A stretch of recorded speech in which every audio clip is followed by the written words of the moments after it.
Hello, everybody. How are you all doing today?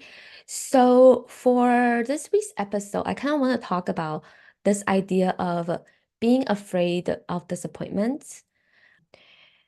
It's almost like this resistance around, like, you don't want to believe in the best positive outcome, or you're afraid to expect something to go well, or you don't want to see yourself in the best light possible because you don't want to get disappointed if it doesn't happen. Like you don't want to get hurt, feel heartbroken, get disappointed if it doesn't happen, if it doesn't turn out what you want, what you expected, and so might as well not expect it at all. And this is something that I've been talking a lot with some of my clients lately, just this idea of like really believing hard in yourself.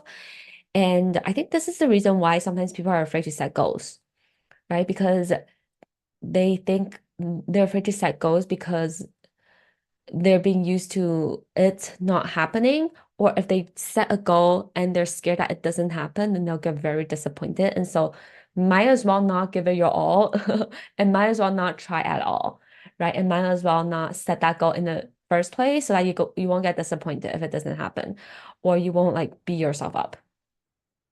And I think this is a really, really hard place to be at. It's like a really such a painful place for you to be at when there's that constant struggle between what you want, like you actually want something really badly, or you want to believe in certain things about yourself, but then you're afraid that it's not the truth, or you're afraid that it's not going to happen, right? It's like you're not believing that you will get it, but externally, you actually want it.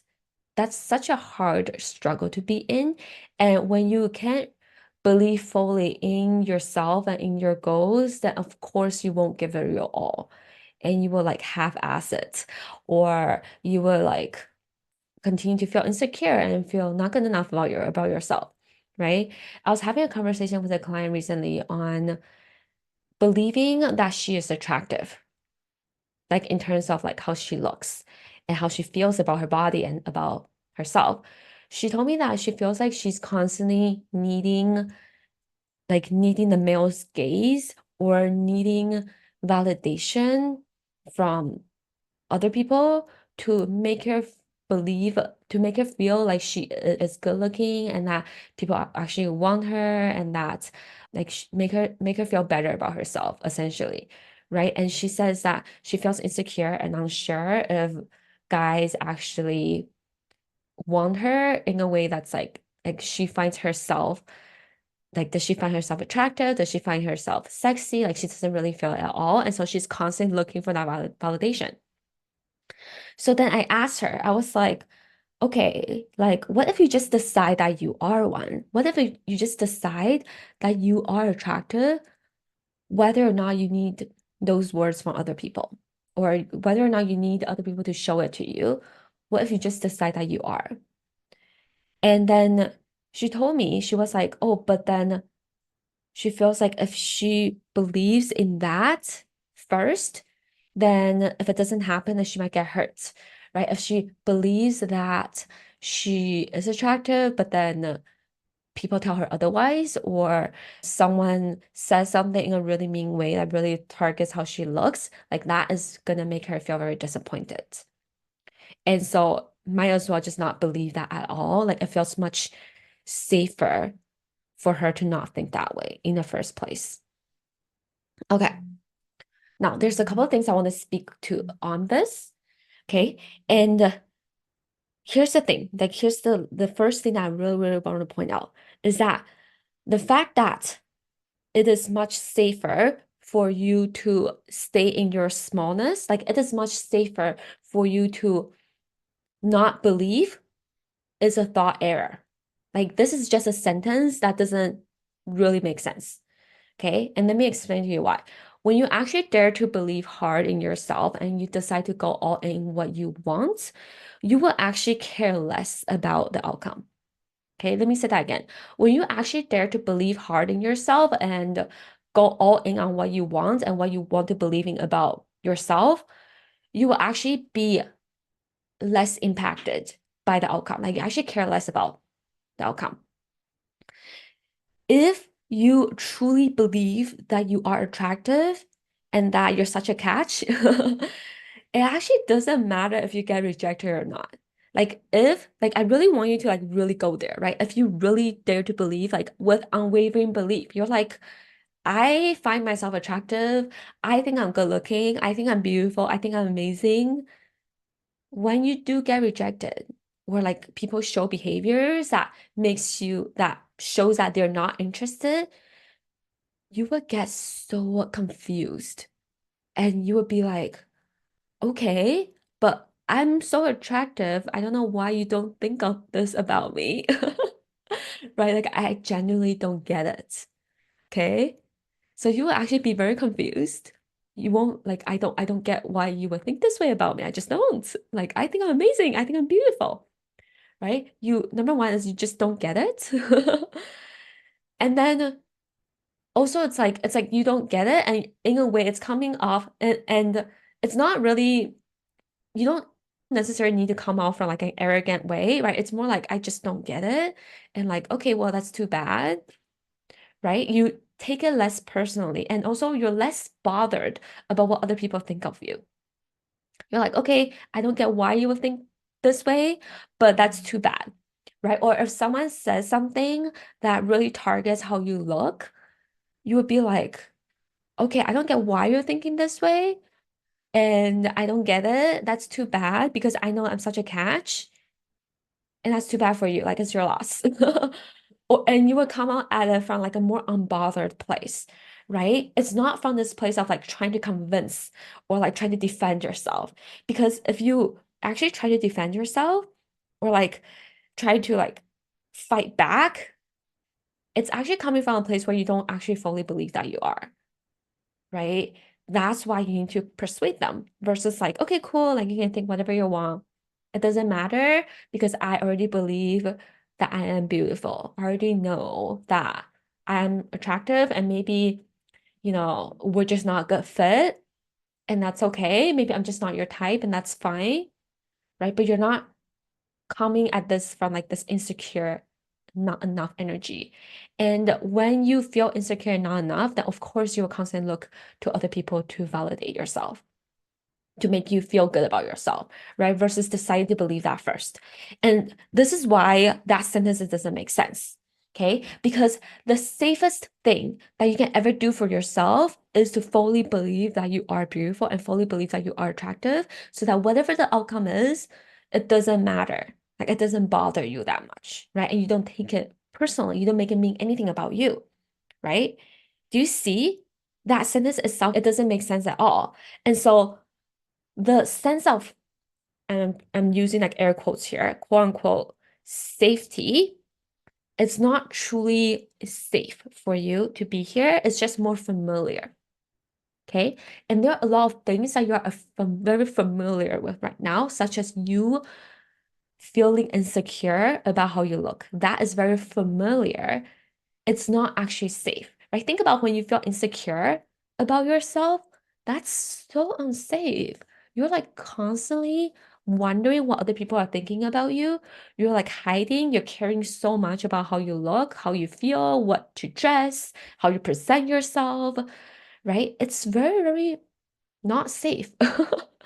Right? Like you constantly hiding, you constantly living in fear, you constantly wondering because you can't control how other people think about you. It's so not safe, but it's very familiar. And your brain wants to keep on repeating the things that make you feel familiar in a form of like it tells you that it's safe, but it's actually not, right? And so sometimes when we want to believe in something differently about ourselves, we just want to be careful of the language that we use. Because if you call you being in smallness and you feeling inadequate and you feeling not good enough as safe, then of course it makes sense for you to want to be here. Then it feels super, super scary for you to expand, for you to believe, to think something differently about yourself. And we can also apply this into this concept into our work as well, right? Because how we tend to think about one thing it's the same thoughts that tends to also happen and we can apply it to other areas of our life too. And so if, let's say, if you feel insecure about your appearance, then perhaps you could also feel insecure about your work and about your value in what you do in your work, in your business, right? If you are scared that people are not going to find your work valuable, if you think that potential clients will reject you, so that you might as well not think that you're going to get the sale. You might as well not believe that it's possible for you to sign this client. Then you end up, then what happens is you're rejecting yourself and you end up not believing yourself and you end up not sending out that proposal in the first place, right? And the result of you deciding to not focus on the positive outcome, the result of you deciding to do that is that you're rejecting yourself and choosing to give up even before you started, even before you send out that proposal, even before you make that ask, even before you decide to really put yourself out there and really market yourself, right? You are choosing your inadequacy and choosing your insecurity even before you try and even before you dare to go all in on it.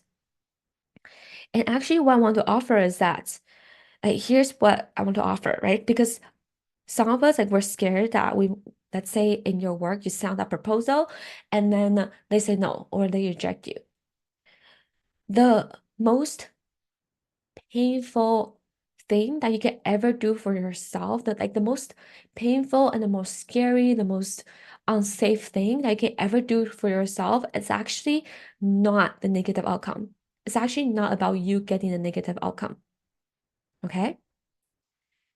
The most painful thing, the most like suffering thing that you can ever do for yourself is actually the pain of you wanting something, but then you think that you might not get it. So you hide, you're not taking action on it.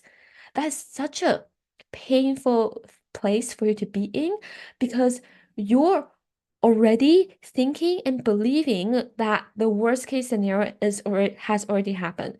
Like in many ways, it has already happened in your head. You're constantly thinking about it. You're constantly thinking about you getting rejected. You're constantly thinking about how it might not turn out. You're constantly thinking about how people are saying mean things about you, right? And when you're in that place, like those things are already happening in your head. You're constantly living in the fear of it. You're constantly feeling anxious about it. You feel constantly feel inadequate and feel not good enough because of it. And the truth is, you haven't really taken the right actions to actually give it your all for that to happen. Right? And honestly, like when you're living in this place, when there's no actions towards your goals and towards what you want, you're just prolonging the process of you getting there, and you're just prolonging the process of you constantly living in this fear and constantly feeling insecure and constantly feeling not good enough. The most liberating thing that you can ever do for yourself is to dare to believe fully in yourself and to go all in and to give it your all, right? Like when you decide not to take disappointment so personally, when you decide that feeling disappointed is actually not as scary as you think it is, okay? You can do anything. Like when you are not as afraid to feel disappointment and not as afraid to feel failure, to feel the feeling of like getting rejected, it's actually not as bad as you think. I think one thing that people take disappointment so personally is when you make it mean something about yourself. Like when you think that you getting rejected is because you're not good enough, when you think that you're getting rejected is because that there's something wrong with you, then it's very hard. Then of course you don't want to get rejected, right? Of course you don't want to get disappointed.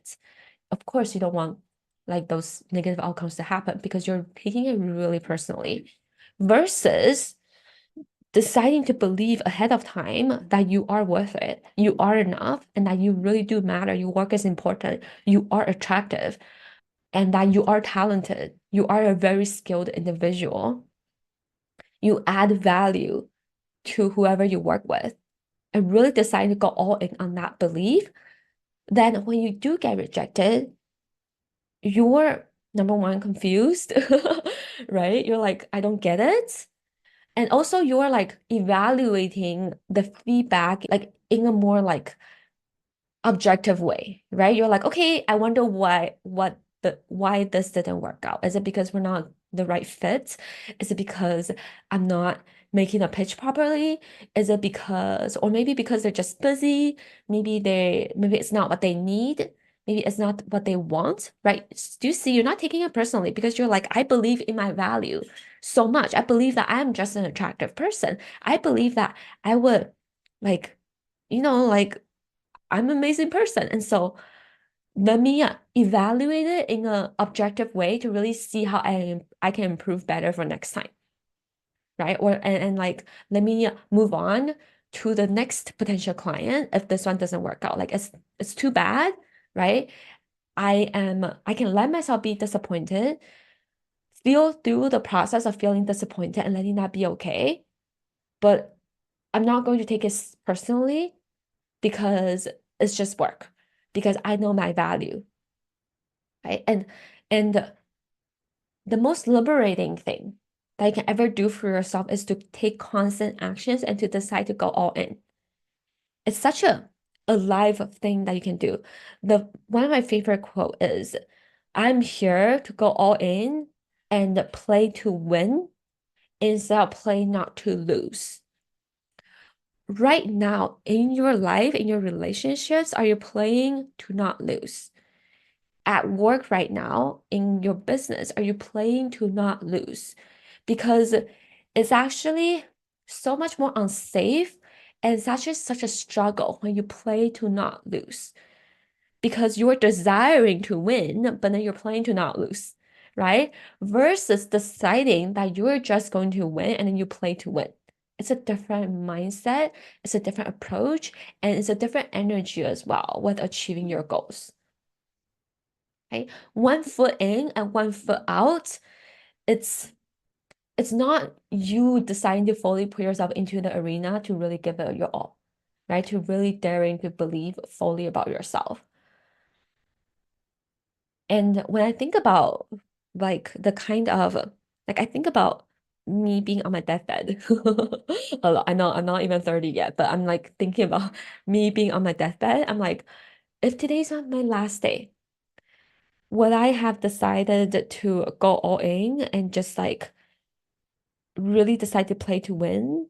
Or would I like when I think about when I'm on my deathbed, I would rather knowing that I've given my all and I've tried everything I ever wanted to do. And I had, made that pitch, confess to the people that I really liked, right? And then really just go all in. I think personally in my personal life, I'm just that kind of person. I'll go all in. But then in my business, sometimes I still am afraid sometimes. And so I really like I'm saying this, I'm recording this episode for you and also for myself as well. Like I really want to go all in my business. In many ways I am, but then I also see that there are other areas where I really, really want to improve, right? I just want to play to win. And this is what I want to offer for you. And the fact that you are disappointed and you're scared of disappointed, like if it does happen, it just means that you care so much, right? And you're willing to put your heart on the line. Like it's something that it matters to you. And so you're willing to risk the feeling of disappointment.